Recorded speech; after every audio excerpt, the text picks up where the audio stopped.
प्रसूति महारानी का विवाह दक्ष प्रजापति के साथ हुआ।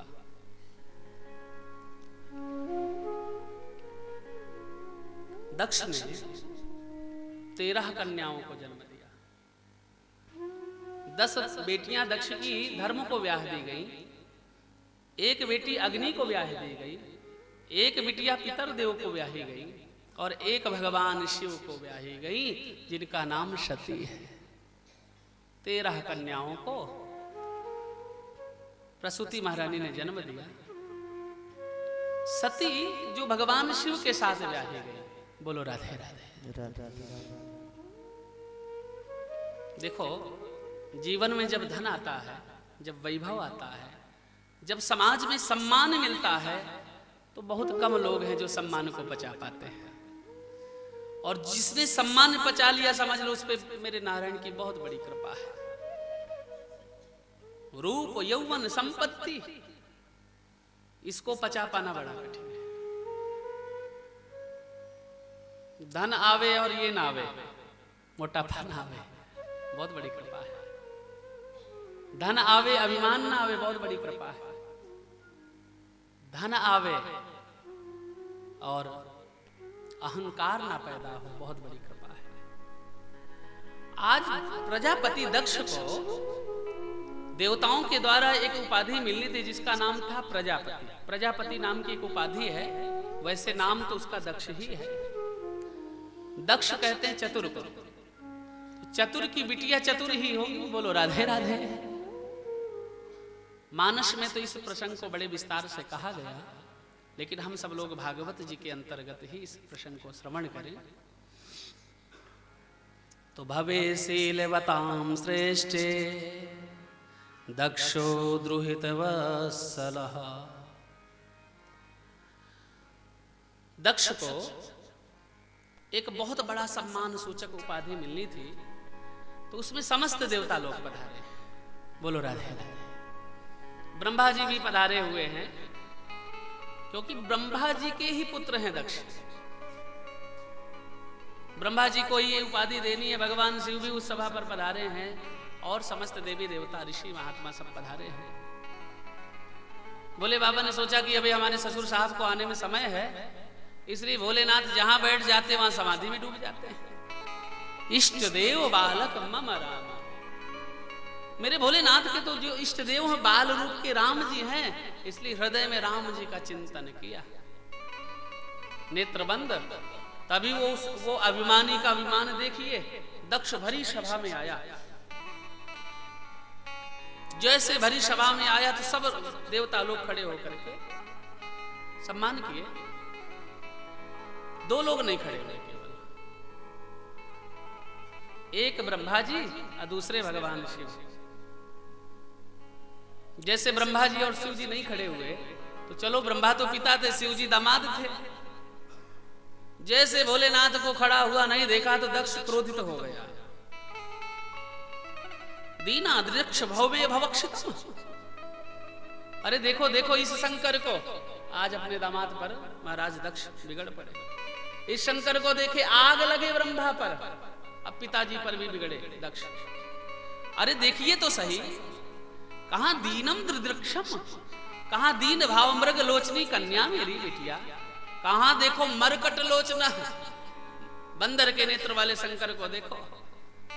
अच्छी सभा में कभी बैठता हो, कभी पढ़े लिखे के बीच में गया हो, तो इसको सम्मान करना है। भूत प्रेतेषु प्रेतासु, भूत प्रेत के मध्य में बैठने वाले शंकर को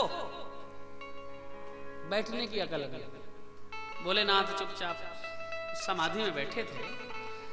नंदी से नहीं रहा गया, नंदी को क्रोध आया, लेकिन कुछ नहीं बोला नंदी।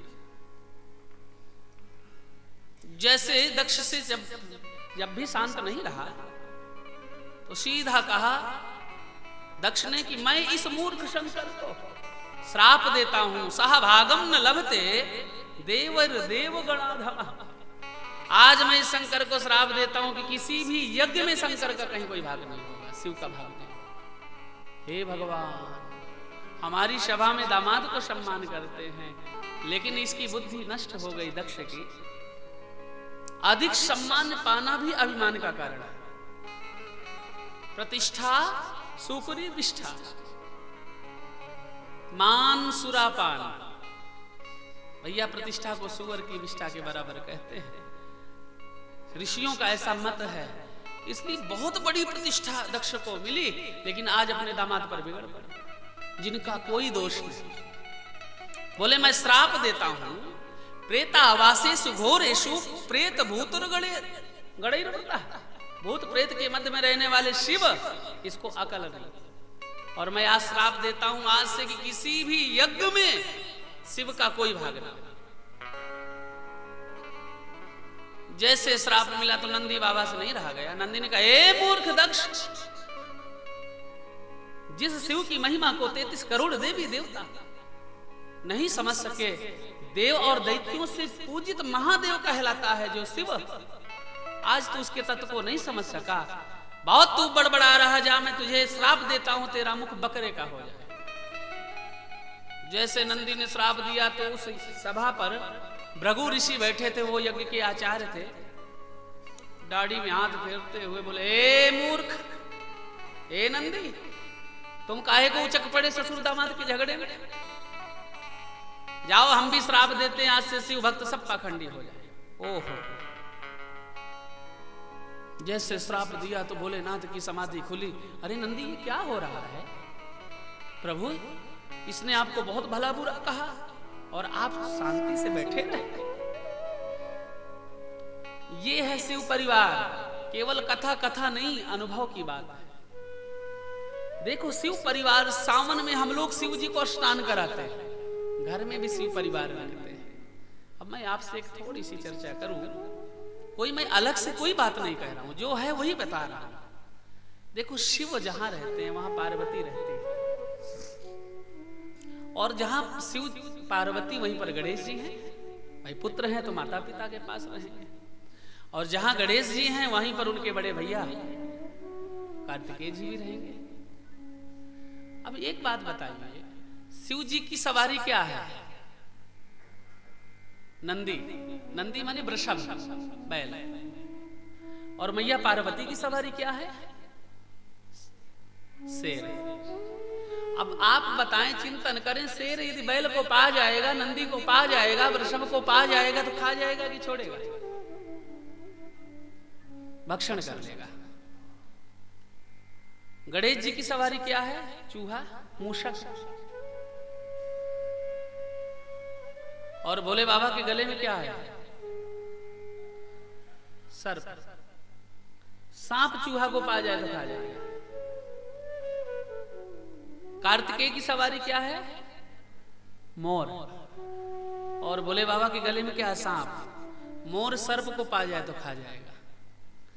ऐसी विषमता परिवार में, लेकिन विषमता के बीच में समता का जिस परमात्मा ने, जिस देव ने दर्शन करा दिया, तभी तो महादेव कहलाया।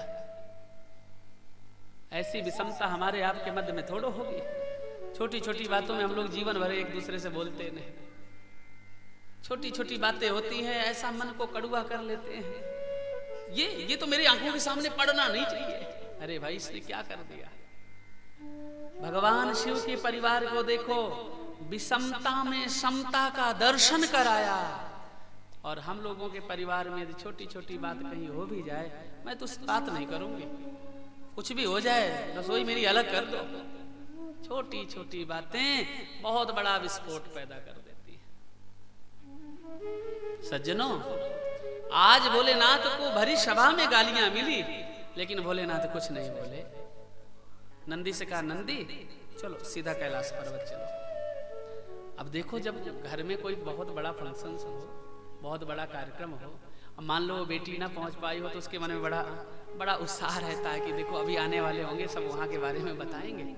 तो जैसे भोलेनाथ आए तो माता पार्वती जल का पात्र लेकर के पानी पूछा, बैठो प्राणनाथ। और सती ने जैसे पूछा कि बैठो प्राणनाथ। अच्छा ये बताओ, आप सबसे छोटे दामाद हैं और पिताजी ने तो आपका बड़ा सम्मान किया होगा। भाई सती का उसमें कोई दोस्त हो, उसको क्या पता?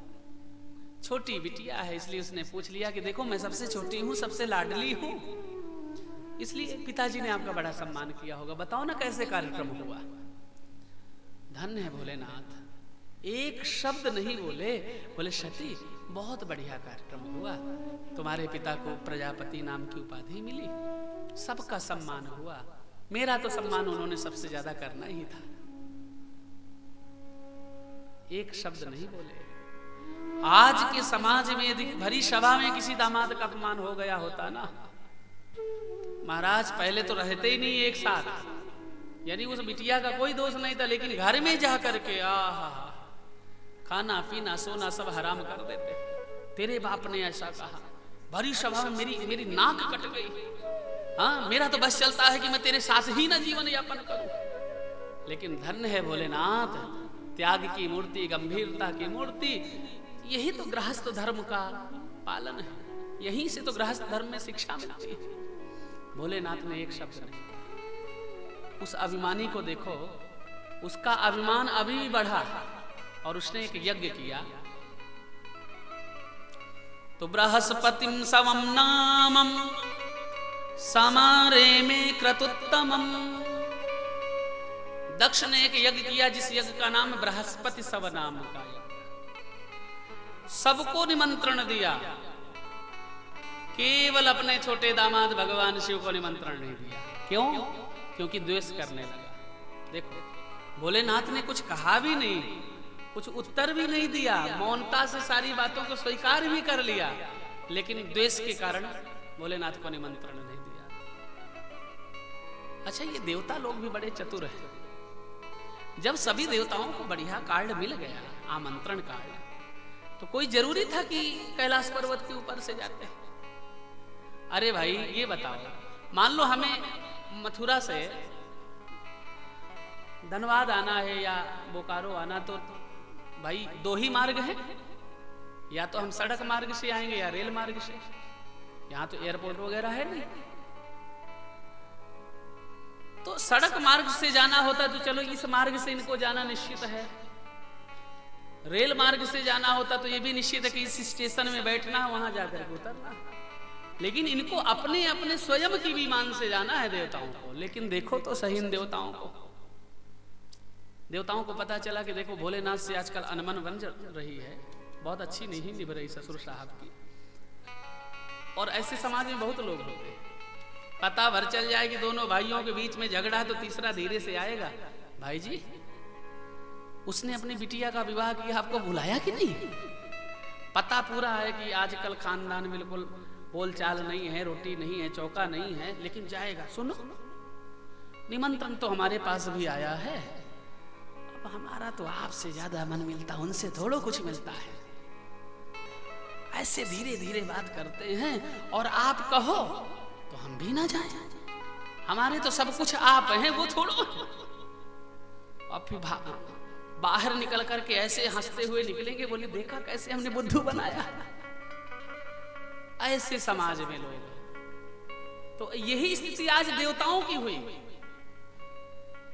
अपने अपने स्वयं के विमान से कैलाश पर्वत के ऊपर से जाने लगे। विमाना इव सानुगा, विमान आता है और कैलाश पर्वत के ऊपर से निकल जाता है देवताओं के। और जब कोई निमंत्रण खाने जाता है, मान लो पता चल जाए कि बफर सिस्टम है, आहा ब्यूटी पार्लर में जा करके सज करके बहुत बढ़िया तरीके से जब दावत खानी होती है ना, किसी के निमंत्रण में जाना होता है, तो क्या बढ़िया श्रृंगार होता है। तो वहां से वो देवियां सज धज करके बोली, अरे सती, कैलाश पर्वत के ऊपर से जब जा रही थी तो कौतुक भल सती ने पूछ लिया, अरे बहना आज तुम बहुत सज धज करके कहां जा रही हो? तो देवियों ने, देवताओं का विमान वहीं रुका आकाश मार्ग में, और चलते चलते पूछा, अरे सती तुझे पता नहीं? अरे तेरे पिता के यहाँ तो निमंत्रण है, हम तो वहीं जा रहे हैं दावत खाने चकाचक। आहा पनीर के पकौड़े मिलेंगे। ये देवता बड़े चतुर। जैसे सती से कहा कि तेरे पिता के घर में, अब किसी बिटिया को पता चल जाए कि मेरे पीहर में इतना बड़ा यज्ञ और मुझे नहीं, वो बेटी रह नहीं सकती घर में। सती बड़ी चतुर है, दक्ष की पुत्री है।